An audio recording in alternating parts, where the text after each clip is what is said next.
The original plan was that today I was going to record a video about John Cena's run as champion so far and kind of the pros and cons and his heel run. But I think I felt that I should, I can't really do that video right now. Earlier today I found out that Sabu passed away. Now, a lot of people who are younger wrestling fans probably never got to experience much of Sabu. You probably saw highlight clips. You probably saw old episodes of WWE, WCW, ECW. Maybe even you saw him on the indie scene. Or maybe you were there for his retirement match literally less than a month ago at WrestleMania. Sabu has died at 60. And I wanted to talk a little bit about Sabu and what he's kind of meant to pro wrestling and how it kind of connects with me. So you have to understand this, and I'm going to try my best to explain it for the people out there who weren't around. And I was a kid when a lot of this happened, but I remember it. And some of you are probably older than me, and you might even have a clearer picture. But in the early 90s, Sabu was this like mythical wrestler.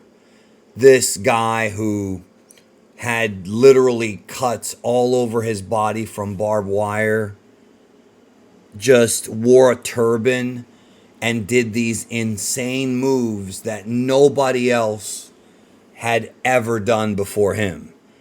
He did triple jump moonsaults where he would take a chair, sit it down, jump off the ground to the chair to the rope, and then backflip. He would do the same thing and jump to the outside. He would put people through tables with flying leg drops. The Arabian face buster, which is kind of like where he puts a chair under his leg and does a leg drop. Like, these are some of the most innovative moves. And I know a lot of people, Tommy Dreamer's nickname was the Innovator of Violence, Tommy Dreamer. But in many ways, Sabu was the Innovator of Violence first. And in the early 90s, like I said, he was a mythical figure. Even prior to ECW becoming ECW, this guy competed in Japan in super violent matches. He competed all over the independent/outlaw scene, being the son of the legendary Sheik from the Detroit territory.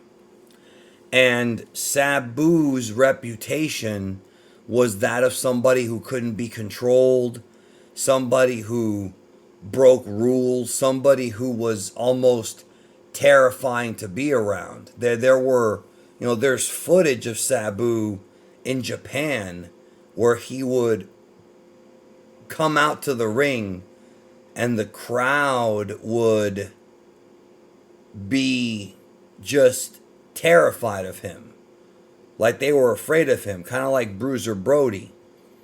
When I first saw him in ECW, Paul Heyman had him come out like Hannibal Lecter in Silence of the Lambs, where he was tied up to this machine, like to this, I guess this little pulley thing, almost like a wheelchair, but not really.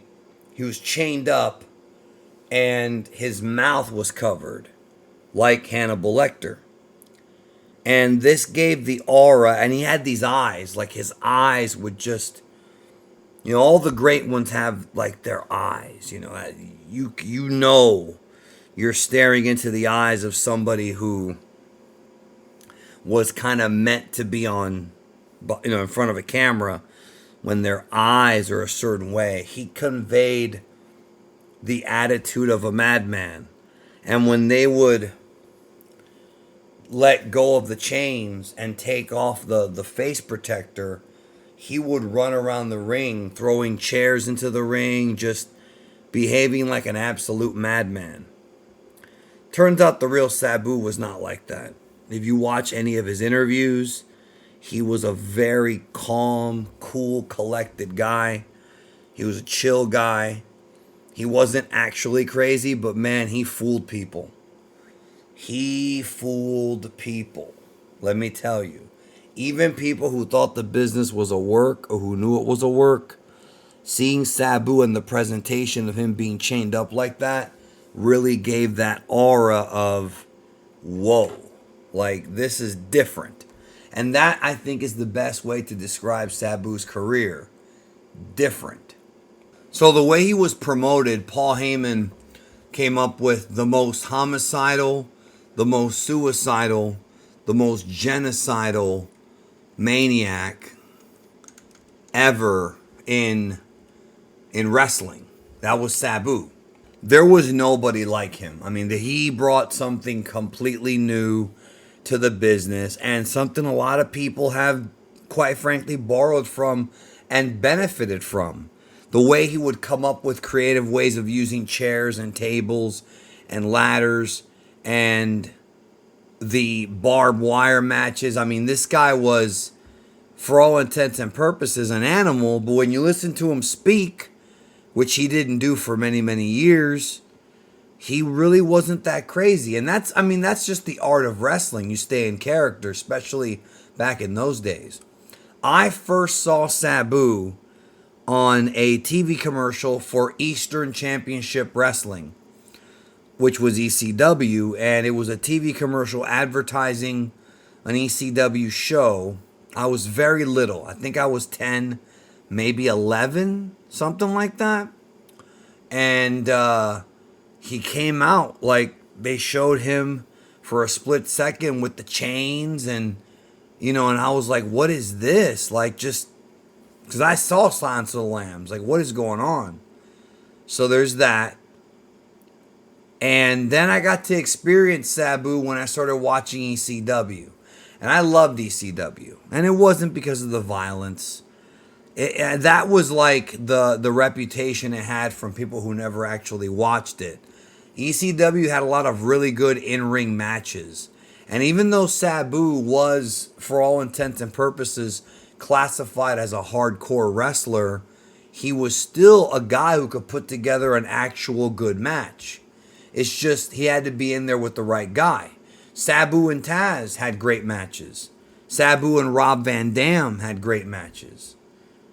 Sabu had great matches with Cactus Jack. Yeah, they were violent, but they were great. Sabu and the Sandman.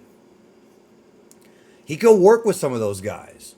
And it sucks that people who saw him during the WWECW days never really got to see Sabu in his peak.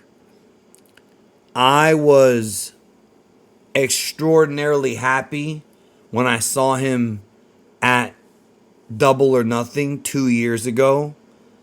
That was awesome to see. And the dude just had his retirement match a month ago.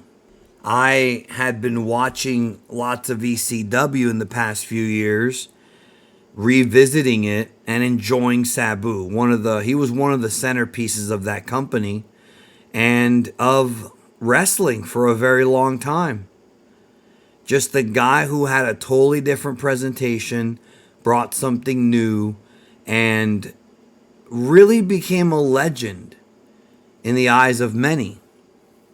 And a guy who, 60 years old, man, that's way too young to go.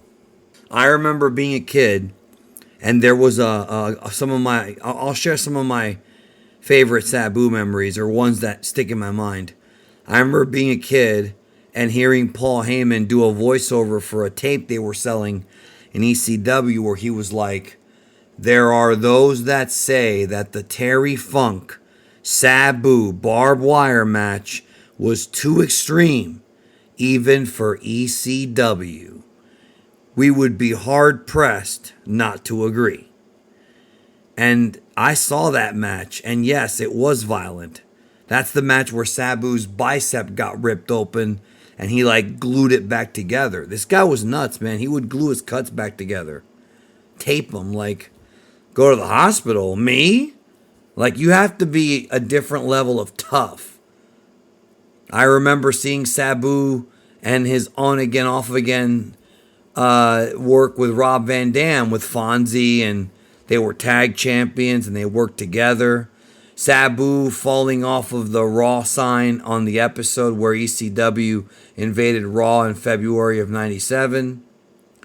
The the night at One Night Stand when he returned to help RVD from Rhino.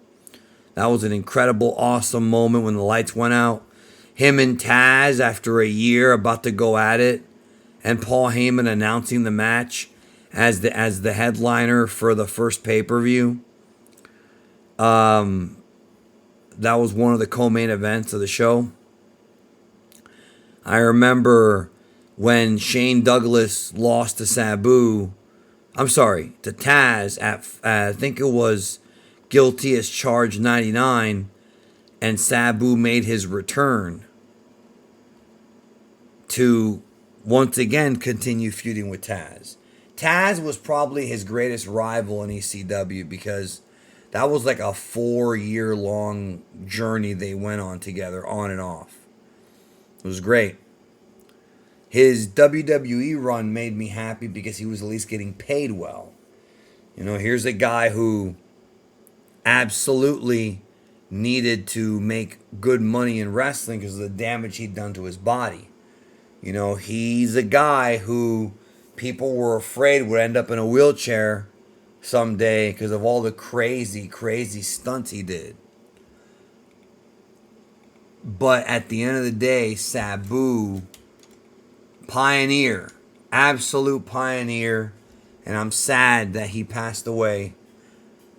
And I hope he's in a better place, man. That's kind of the best you can hope for. Anyways, I'm out. Maybe I'll do that John Cena video tomorrow or Tuesday. I don't know. We'll see. I'm definitely going to do it. But I didn't think today was the right day. Take care. See you soon.